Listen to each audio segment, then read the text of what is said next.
बोली प्रेम से श्री सद्गुरु महाराज की जय। श्री सद्गुरु महाराज की जय। श्री सद्गुरु महाराज की जय। बंदों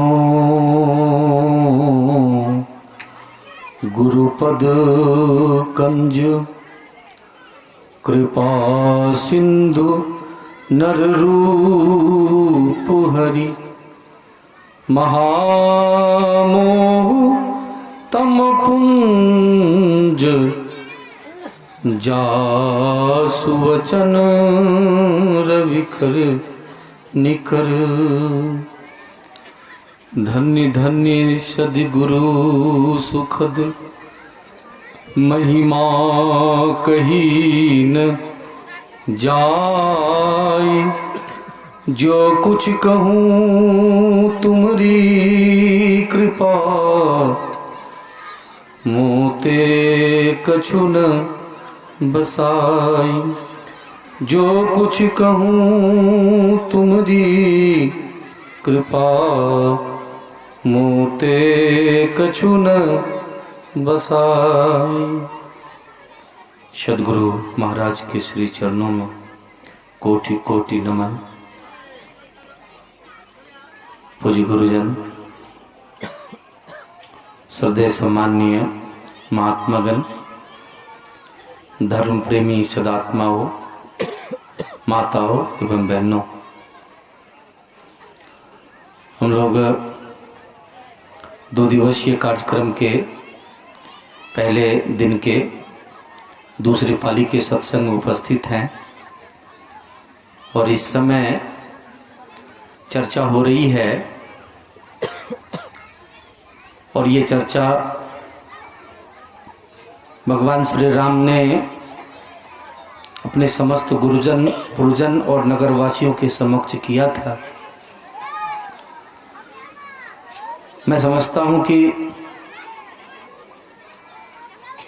भगवान श्री राम के द्वारा जो चर्चा की गई है, जिस बिंदु पर प्रकाश डाला गया है, जरूर कोई ना कोई महत्वपूर्ण बात है, क्योंकि इस प्रसंग पर और मानव जीवन के महत्ता पर प्रकाश डालने का काम भगवान श्री राम ने किया है। भगवान श्री राम किसी चीज की प्रशंसा कर रहे हैं तो मानना पड़ेगा कि उसमें कुछ ना कुछ खास है, कुछ ऐसी विशेषता है, कुछ ऐसी खासियत है जिसकी वजह से, जिसके कारण भगवान श्री राम को प्रशंसा करनी पड़ी। और प्रशंसा में आपने सुना कई वक्ताओं से कि जिस मनुष्य जीवन की प्रशंसा भगवान श्री राम ने किया, इसकी तुलना में देवताओं को कोई स्थान नहीं दिया, क्योंकि देवता मनुष्य जीवन पाना चाहते हैं। भगवान श्री राम मनुष्य जीवन की प्रशंसा कर रहे हैं और देवता भी मनुष्य जीवन पाना चाहते हैं। इसका मतलब कि इस जीवन के अंदर परमात्मा ने बहुत कुछ दिया है, बहुत कुछ दिया है। और शास्त्र जो कुछ भी दिया है उसके बारे में अनेक शास्त्रों में बहुत तरह से मनुष्य जीवन की प्रशंसा की गई है। प्रशंसा वाला पक्ष सभी लोग नहीं जानते, लेकिन निंदा वाला जो पक्ष है वो हम लोगों को दिखाई देता है। निंदा वाला पक्ष यह है कि यह शरीर, इसकी भगवान राम ने ही इसकी निंदा भी की है। पंचरचित या अधम शरीरा। निंदा वाला पक्ष यह है कि यदि मनुष्य जीवन प्राप्त करके और इस जीवन के लिए जो काम सौंपा गया है, इस जीवन से जो प्राप्त करना है, वो काम यदि आपने नहीं किया तो फिर आप निंदा वाला पक्ष में आप खड़े हैं। क्यों? इसलिए कि आप जानते हैं कि इस संसार में जीने की व्यवस्था करना, खाना पीना, सो जाना, बाल बच्चा उत्पन्न करना, उसका भरण पोषण करना, ये पशु भी करते हैं। और इसीलिए शास्त्र कहता है कि यदि ये विशेष प्रकार का ज्ञान नहीं आया कि ये जीवन क्यों है, जीवन किस लिए परमात्मा ने दिया है, तब आप पशु के श्रेणी में खड़े हैं। इसलिए तो संत कबीर ने कहा, जिनकी लगन गुरु सो नाही, ते नर खर कुकर सब जग में, बिड़था जन्म गवाही। और तुलसी साहब ने तो कह दिया कि जिनके हृदय गुरु संत नहीं, जिनने नर अवतार लिया ना लिया, मतलब मनुष्य बना और नहीं बना, कोई अंतर नहीं है। भगवान श्री राम ने जो प्रशंसा किया, उस प्रशंसा के पीछे एक ही कारण है। बाकी सारे जीवों से इस जीवन की तुलना आप कर सकते हैं, लेकिन एक विशेष कारण है, और वो कारण है कि एक ऐसा तोहफा परमात्मा ने दिया है, जिस तोहफे से, जिस पूंजी से यदि आप कुछ खास काम करें। खास काम क्या? चरणदास जी महाराज ने कहा कि मनवा राम के व्यापारी, यदि इस बार राम का व्यापार कर लें, ये पूंजी, कबीर ने कहा पूंजी लाया लेकिन मूल गंवाया, तो राम के व्यापारी अब की खेप भक्ति की लादी बनिज की होते हैं भारी।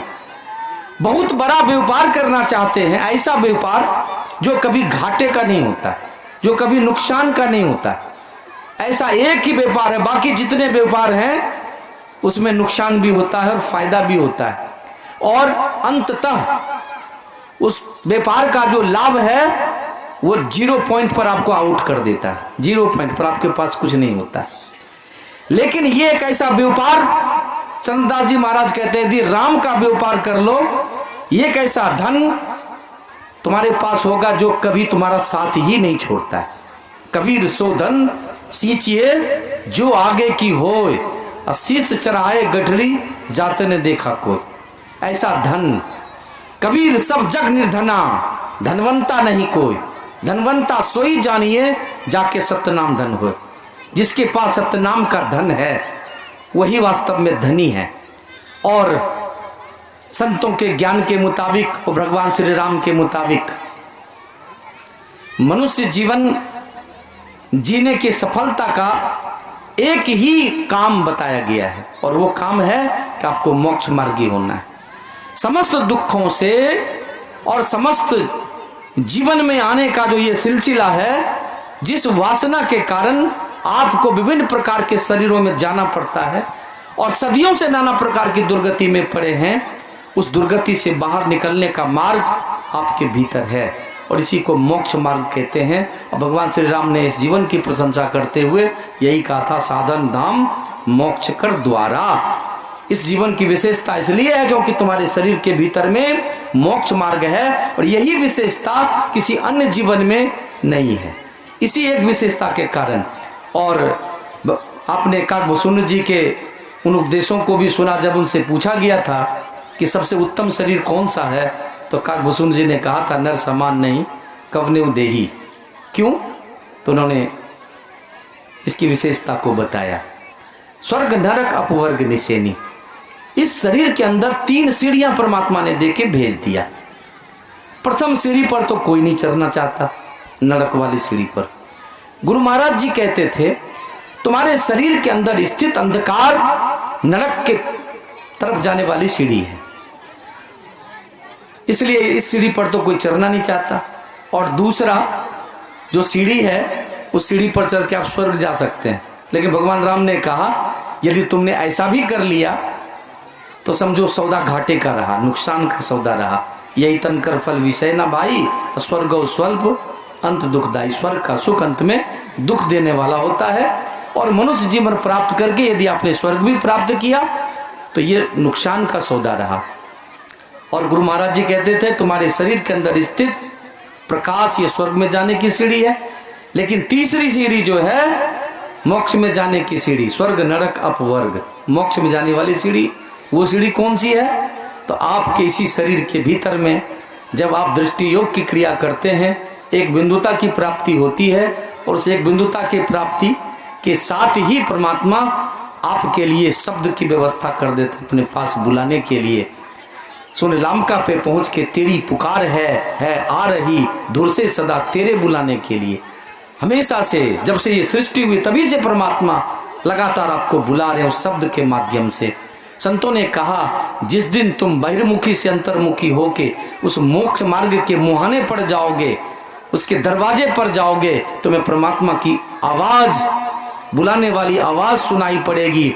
और जब आवाज को सुनोगे तो फिर तुम्हें याद आएगी कि मेरी आवाज है, मेरी परमात्मा की आवाज है। और इस आवाज के साथ बढ़ते हुए आप वहां पहुंचेंगे जहां आप अपने स्वरूप के प्रति अभिव्यक्त होते हैं, वहीं परमात्मा स्वरूप की प्राप्ति होती है और यही मोक्ष की अवस्था है। इसलिए ये जो मार्ग है जिसका नाम दसम द्वार कहा गया है, ये दसम द्वार आपके शरीर के भीतर है, लेकिन संतों के सद्युक्ति से आपको खोलना पड़ेगा। इसलिए भगवान राम ने कहा था कि शरीर जो है एक नौका है जो संसार के इस सागर को पार करने के लिए, लेकिन इस नौके पर जब तक आप सदगुरु रूपी मल्लाह को नहीं बिठाओगे, सदगुरु रूपी केवट को नहीं बिठाओगे, तब तक ये संसार के भवसागर के पार नहीं जाएगा। इसलिए जो न तरे भवसागर, ऐसा साथ समान प्राप्त करके जो न तरे भवसागर, नर समाज अस पाए सो कृत निंदक मंदमती आत्महन गति जाए।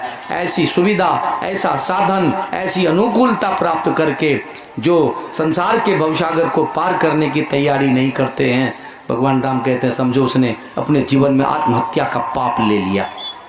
तो इसलिए संतों ने कहा कि इस जीवन के महत्व को समझो और संतों से सद्युक्ति प्राप्त करो और अपने शरीर के भीतर स्थित उस मोक्ष मार्ग पर अग्रसर होके आत्मस्वरूप की या परमात्मा स्वरूप की प्राप्ति करके इस जीवन को सफल करो। इस जीवन की सफलता इसी कार्य में है, इसी निमित्त है।